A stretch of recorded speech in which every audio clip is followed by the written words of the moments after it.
قرائت شاهزر علامه باباجان غفورов تاجیکان، تاریخ قدیم، عصر میانه و دوره نو. گفتاری 12.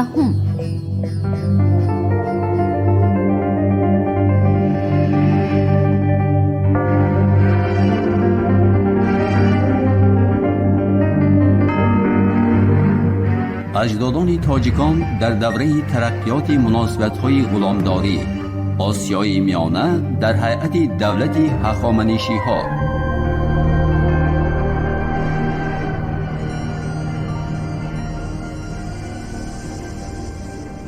بعضی تفصیلات فتوحات کروشیدو در آسیای میانه از طرف کتیسی نیز بیان یافته است. او خبر می دهد که کروش با باختری ها می جنگید، ولی در محاربه برتری یگان طرف عیان نگردید. فقط پس از آن که باختری ها از استواری وضعیت سیاسی داخل دولت هخامنشی آگاه شدند، اختیاراً به کروش سر اطاعت فرود آوردند. مخصوصاً معلومات نوشتجات کوه بیستون که با امر دارای یک ثبت شده است اهمیت کلانی دارد. از این نوشتجات راجع به هیئت دولت هخامنشی تا زمان جلوسی دارای یک بسیار مدرک های بحث ناپذیر به دست آوردن ممکن است. در عین زمان باید در نظر داشت که در فاصله بین وفات کروشیدو و به تخت نشستن دارای یک، یعنی در سالهای 530-522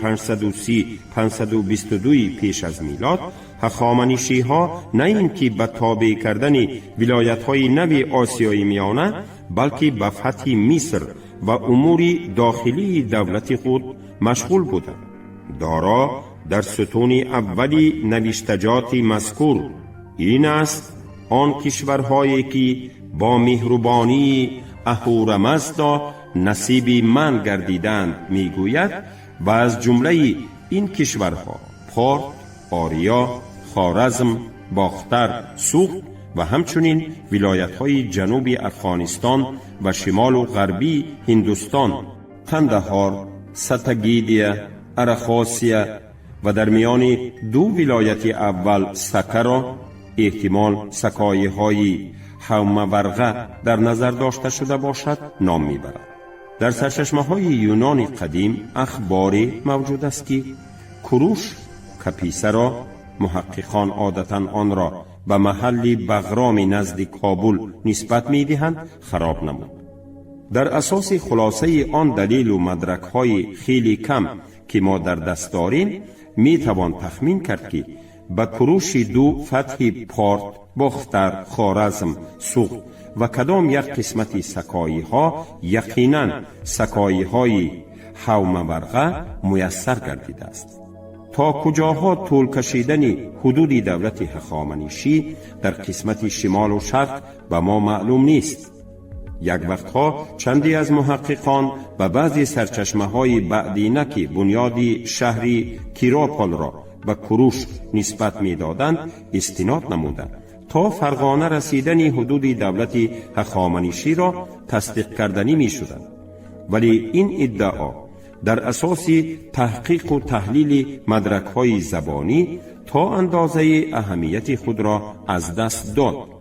چون این ملاحظه بیان یافت که شهر در واقع کروشکتا نام داشته، قسم اولی کلمه ممکن است نام قبیله باشد و یونانی ها این کلمه را کمی دیگر کرده کریسختا خواندند.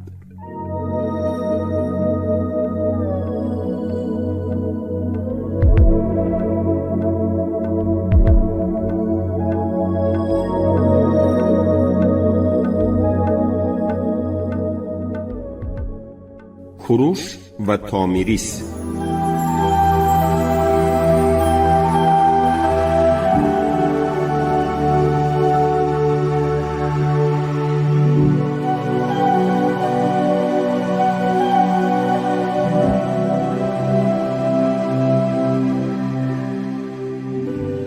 شکست قشون هخامنشی.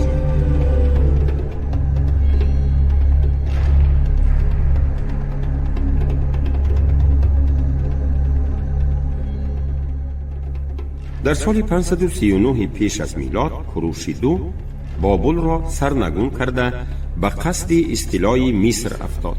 اما وضعیت سرحد شمال و شرقی دولت یعنی آسیای میانه او را دائما به تشویش انداخته به سفر مصر مانع می شد. نهایت او دوباره به سوی آسیای میانه حرکت کرد تا خوف عقیدگاه خود را برطرف نماند. کوروش در صدد تارمار کردن بادیه نشینان مقتدر آسیای میانه خود در سر قشون قرار گرفته به نبرد ضد آنها می رفت. اکثر مؤلفان قدیم راجع به این جنگ های کوروش معلومات می دهند، اما هر کدام آنها واقعه را به طور خود بیان می نماید. یکی می گوید کوروش از دریای ارکس عبور کرده به سرزمین مساگیت ها داخل شد که سرور آنها ملکه تامیریس بود. دیگری هم تقریبا همین طور نقل می کند. کوروش با سکیف ها که در سری آنها تامیریس می ایستاد جنگ ها کرد. سیومی چنین می آورد کوروش با دربیک ها زد و خورد نمود. نهایت روایت دیگری هست که از جنگیدن کوروش در دشت های دایها خبر می دهد. گیرادوت، تراکیوستین و دیگر مؤلفان را درباره این جنگ های کوروش و نتیجه آنها حکایت های مفصلی هست. به طریق مثال از حکایت تراکیوستین مضمونا فقره زیرین را می آوریم. کوروش آسیا را تسخیر و تمام شرق را به حاکمیت خود مطیع نموده به جنگ ضد سکیف ها رفت. آن وقت حکمران سکیف ها تامیریس بود و با وجود زن بودنش برخلاف چشم داشت از حمله دشمن نه هراسید. تامیریس می توانست پیش راهی عبور قشون دشمن را از دریای آکس بگیرد، اما وی این طور نکرد. به گذشتن دشمن امکان داد، زیرا ملکه به چنین ملاحظه‌ای رسیده بود که در حدود دولت خود با دشمن جنگ کردن برایش آسان تر است، ولی برای دشمن که دریا پیش راهش را بسته است گریخته جان به سلامت بردن امری محال خواهد شد. کوروش قشون خود را از دریا گذرانید و چند فرسخ به درونتری مملکت سکیف ها در آمده در جای توقف نمود. روز دیگر مثل اینکه از ترس فرار می کرده باشد دفعتاً اردوگاه را ترک کرد و گویا از سراسیمگی به قدری فراوان می و تمام اسباب ضیافت را پرتافته رفت. وقتی که این را به ملکه گفتند وی پسری هنوز جوان خود را با 3/1 حصه لشکری سکیف ها برای تعقیب دشمن فرستاد. جوانی کاری حرب را نآزموده همین که قدم به اردوگاه دشمن نهاد خود را نه در میدان رزم بلکه در صحن بزم دریافت. دشمن را فراموش کرد و گذاشت که سربازانی بربری شراب ندیده از میخوری مست لایعقل شوند و می آنها را پیشتر از سلاح عدو به مغلوبیت دچار گردانید. چون کوروش از این حال واقف شد شبانگه پس گشت و این سربازانی مستی افتاده و عاجز و ناتوان را همراه پسری ملکه سر از تن جدا کرد.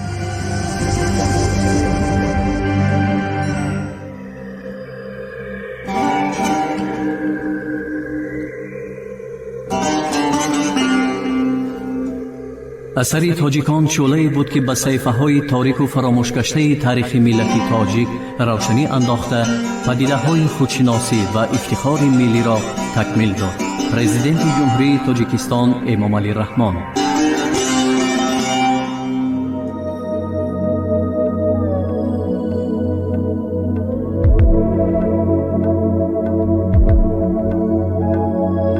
اجدادان تاجیکان در دوره ترقیات مناسبت‌های غلامداری آسیای میانه در هیئت دولت هخامنشی‌ها.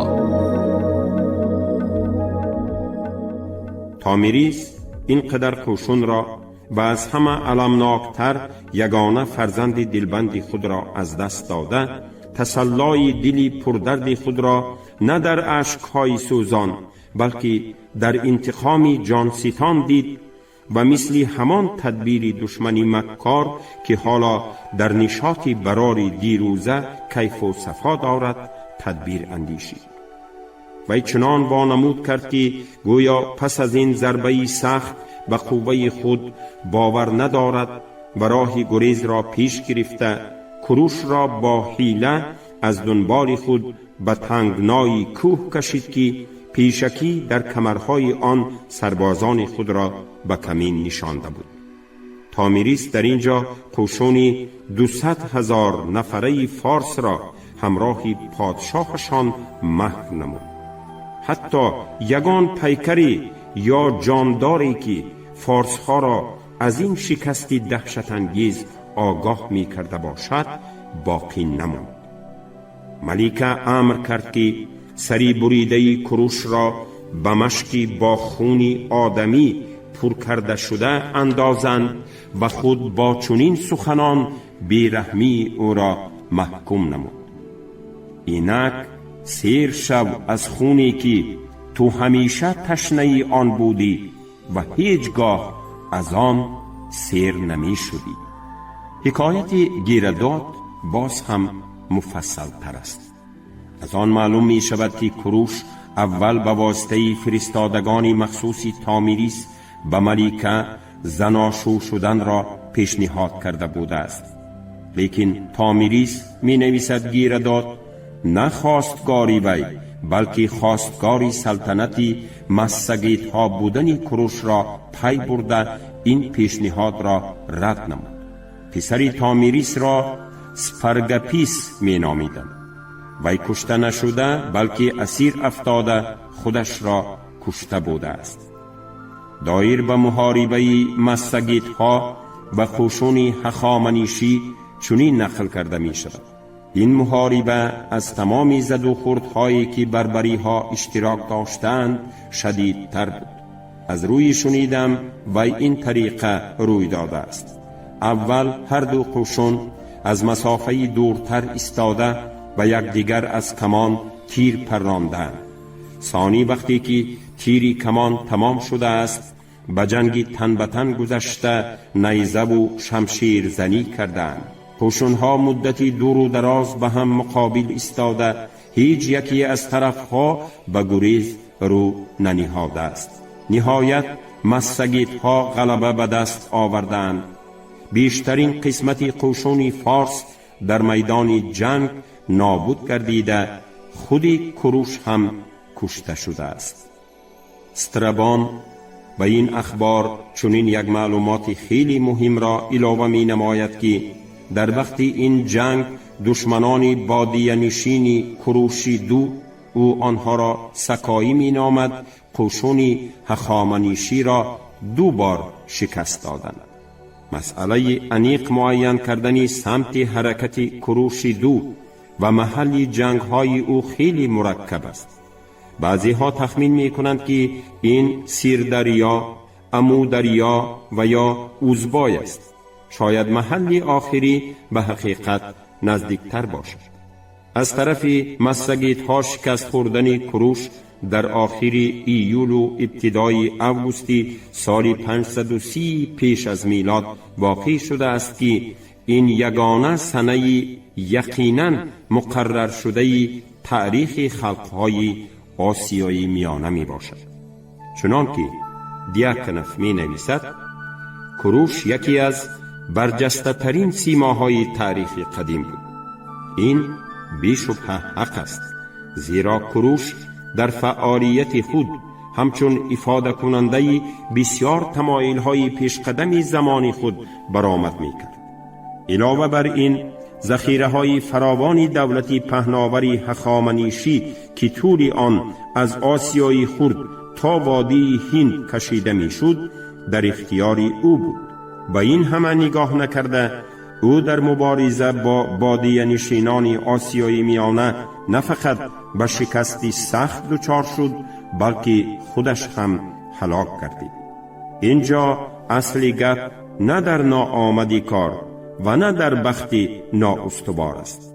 مردمانی که برای محافظت آزادی و استقلالیت خود کمر بسته‌اند، تمام قوه خود را به مقابل دشمن سفربر می نماید.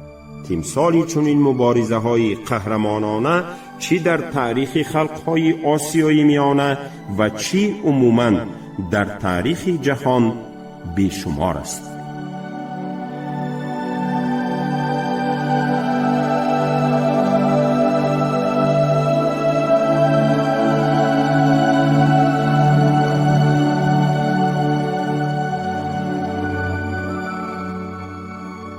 شورش ضد هخامنشی ها در اهل دارای یک.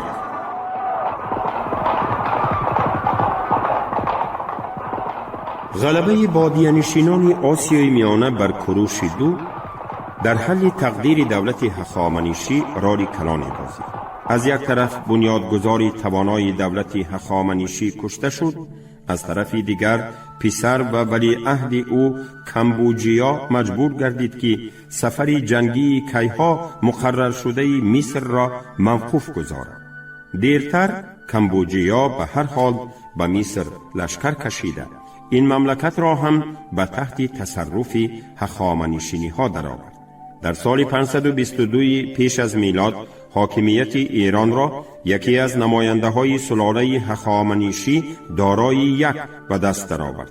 او تا سال 486 سلطنت رانده است.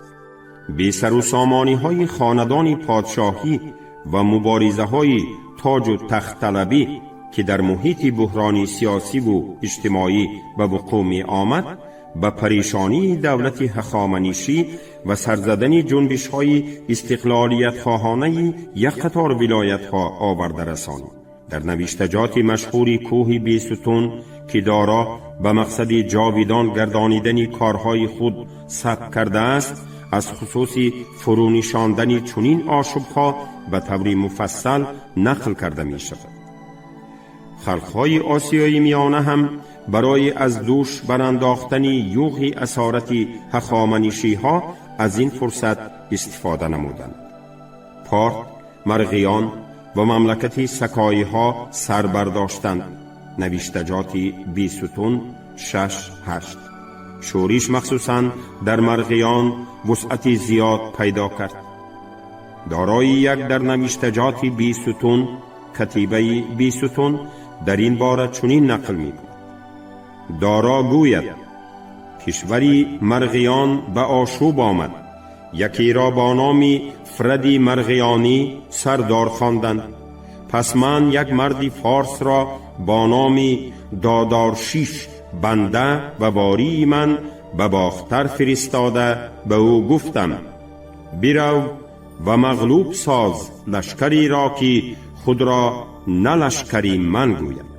سپس دادارشیش با قوشون برفت و بر سر مرغیانیان بتاخت.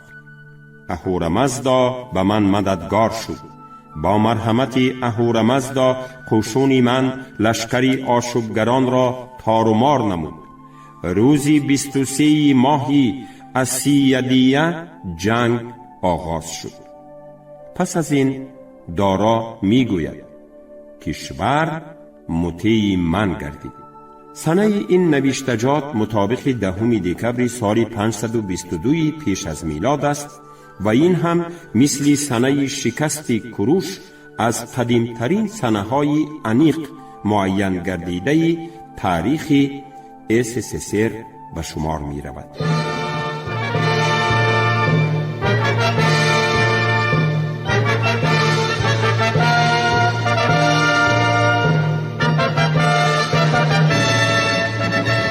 اثر تاجیکان شعله‌ای بود که به صحیفه های تاریک و فراموش گشته تاریخ ملت تاجیک روشنی انداخته، پدیده های خودشناسی و افتخار ملی را تکمیل داد. پرزیدنت جمهوری تاجیکستان امامعلی رحمان.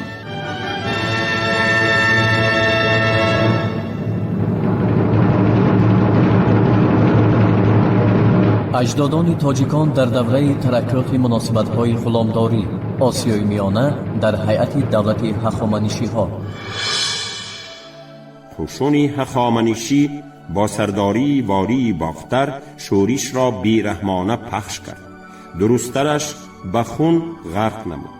طبق روایت بابوری و نسخه آرامی نوشتجات بیستون 55,000 کشته و 6.5 یا 7,000 کس اسیر گرفته شد.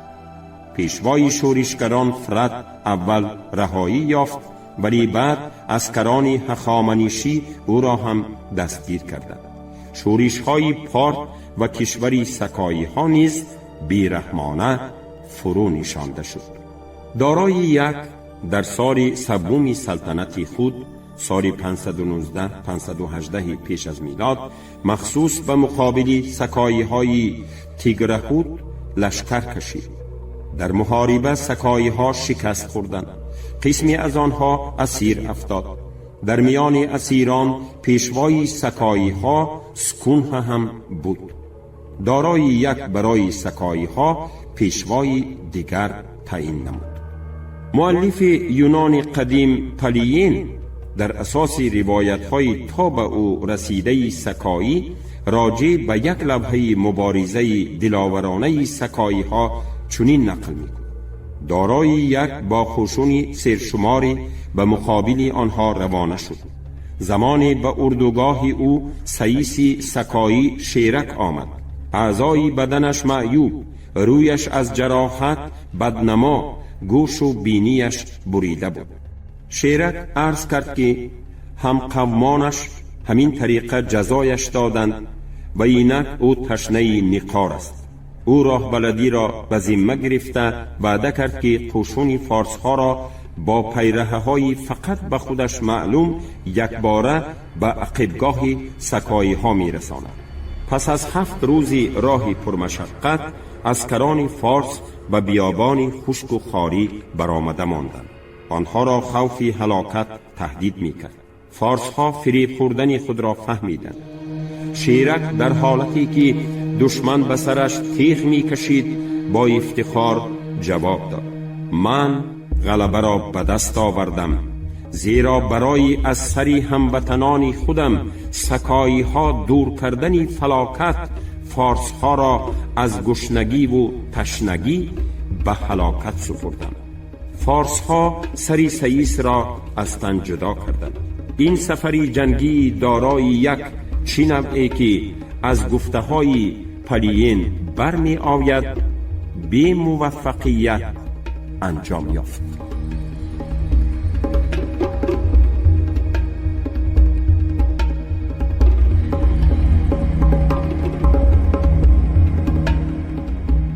جمعیت آسیای میانه در عصرهای 5-4 پیش از میلاد. آسیای میانه در هیئت دولت هخامنشی.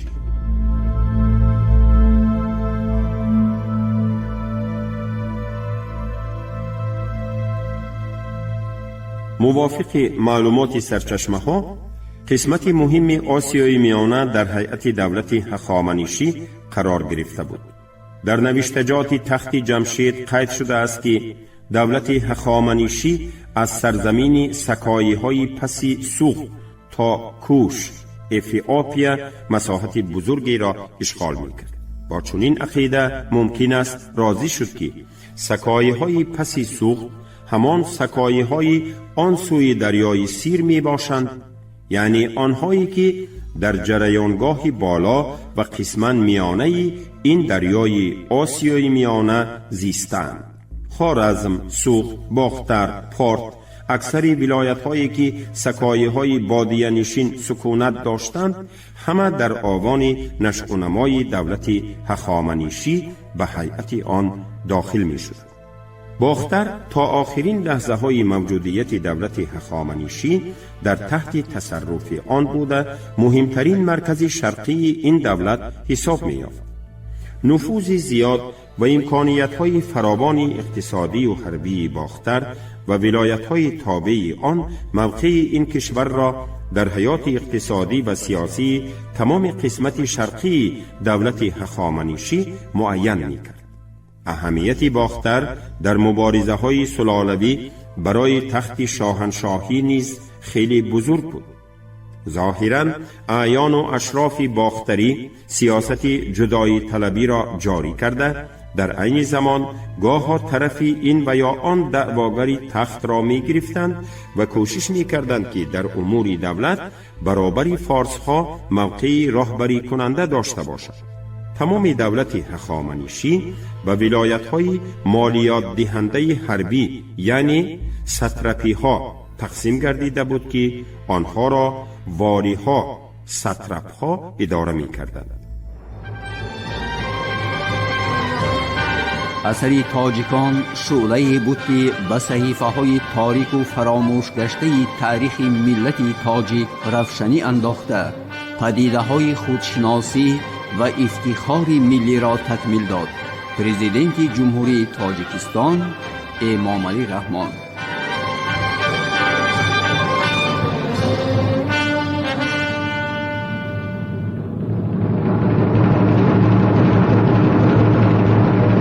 اجدادان تاجیکان در دوره ترقیات مناسبت‌های غلامداری آسیای میانه در هیئت دولت هخامنشی‌ها. چنانچه که گیرداد خبر می دهد در عهد دارای یک 522-486 پیش از میلاد شماره این قبیل ولایت ها به 20 می رسید. والی ها که بی واسطه به پادشاه اطاعت می کردند اکثرا از بین فارس ها تعیین کرده می شدند. وظیفه والی اساساً از جمع‌آوری انداز و نگهداری قشون عبارت. وی اینچنین حق داشت با همسایگان اطاعت نکرده مناسبت نماید و با رضایت پادشاه می توانست حتی بر ضد آنها لشکر کشد. منصب والی بیشتر میراثی بود.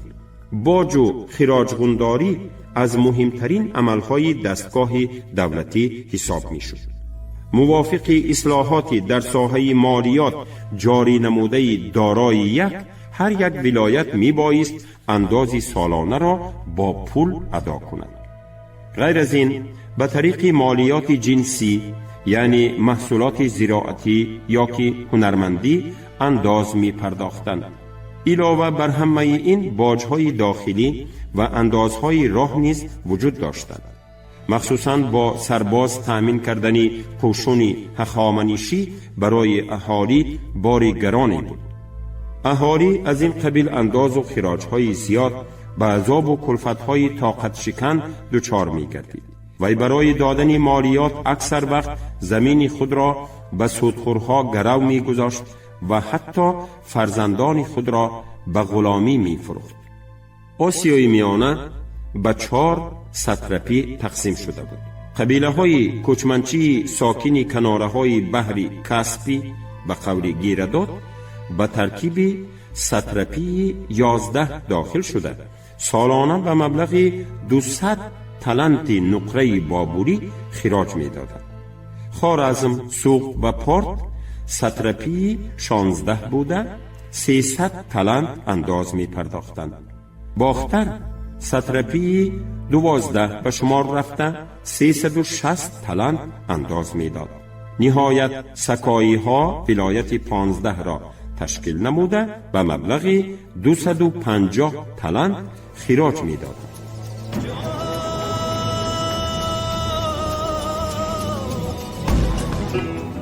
شما گفتاری 12 را از کتاب علامه باباجان غفورов تاجیکان در قرائت عبدالرشید خوجمقولov شنیدید. کارگردان شیرعلی نغزلی.